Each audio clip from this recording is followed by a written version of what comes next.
Afternoon, everybody. Murphy girl enjoying the kind of waning days of summer. One of the beauties of California, if you can forget about the 20-second earthquakes that scare you out of your wits, and you hear those peals of thunder, boy. You're just waiting for the trumpets to sound as the earth is splitting. And I'll never forget, Jen turns to me and says, "Was that thunder?" No, honey, that was the earth splitting. Go back to bed, right?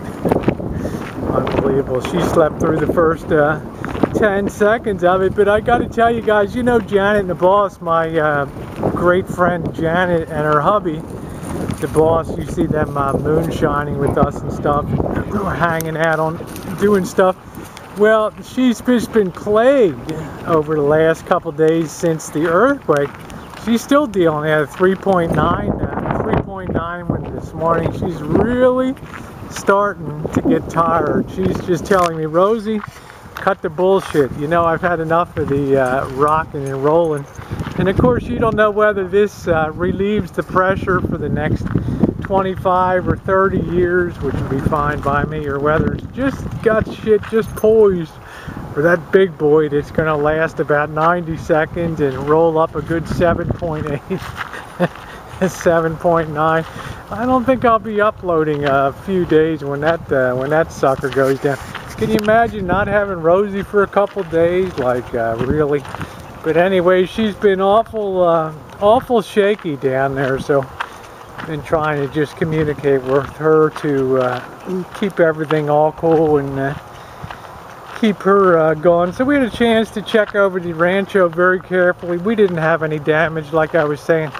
We were far enough away from the epicenter of the earthquake, which was about 30 miles, 35 miles east of us, slightly southeast of us, that, you know, there wasn't really, we just got the waves.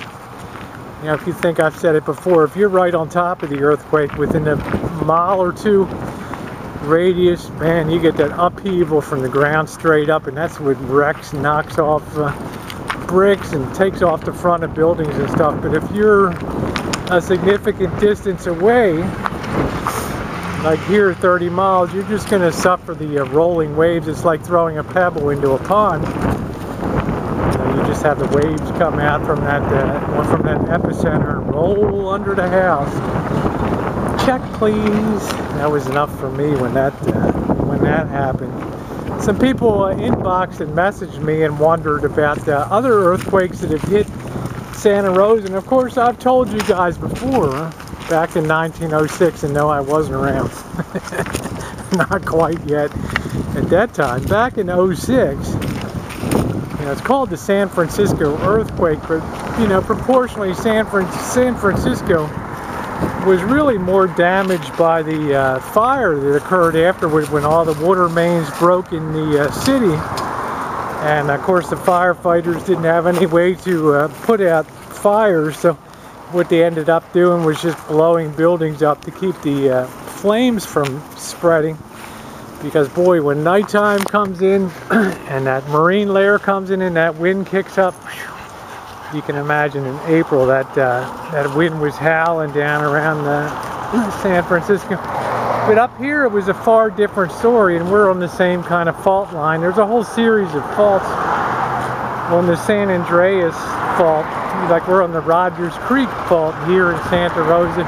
There's the Hayward fault. There's the Napa fault, which is the one that went out Sunday. And they're all kind of running along the same place, but in 69, that earthquake just totally, excuse me, in 1906, the earthquake just plain knocked Santa Rosa down, and a lot of people were killed. Per capita, there was much more damage and much more death and destruction around here, and it basically resulted in the whole core being destroyed downtown, a lot of buildings. Well, we had the same thing happen in 1969. It ruined the big federal building here, and the post office was leveled when the 69 earthquake came. And it's also the one that put the big crack in the floor of the Shine Shack. If you go look at some of those videos on renovating the Shine Shack on the O'Kelly channel, you will see exactly what I mean. Right down the center of that room is a huge crack that took place. But I'll tell you what, that house has ridden through plenty of action. And Jen marveled when she looked at the video of me under the house, because whereas today they put a perimeter foundation that's about 1 cinder block wide on a bed of a concrete strip around the house, this baby was built like a pyramid footing, huh? It has a really like a 2-foot wide base, and it goes up to sort of a truncated top. There ain't no way that's going anywhere, right? And then of course even then the frame of the house was bolted down in 55, so that kind of gives me a warm fuzzy glow. All these things come through your mind about the 9th, 10th, 11th, 12th second of the earthquake going on. Gee, I wonder if anything's like, please don't let the house start tilting to the side, right? Nobody has earthquake. A lot of people, oh, you should have earthquake insurance like that, but you know, $1,000 per $100,000 of value when stuff is like $500,000 homes and stuff, it's just too much for people to bear out here on the average home.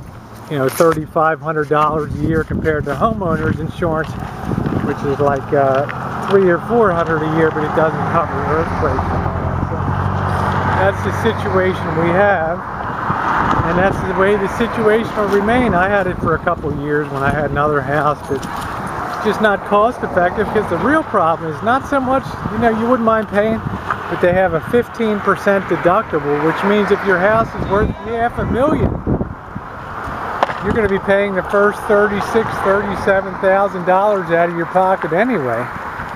And then the insurance company picks up the rest. Well, that ain't a very attractive kind of deal.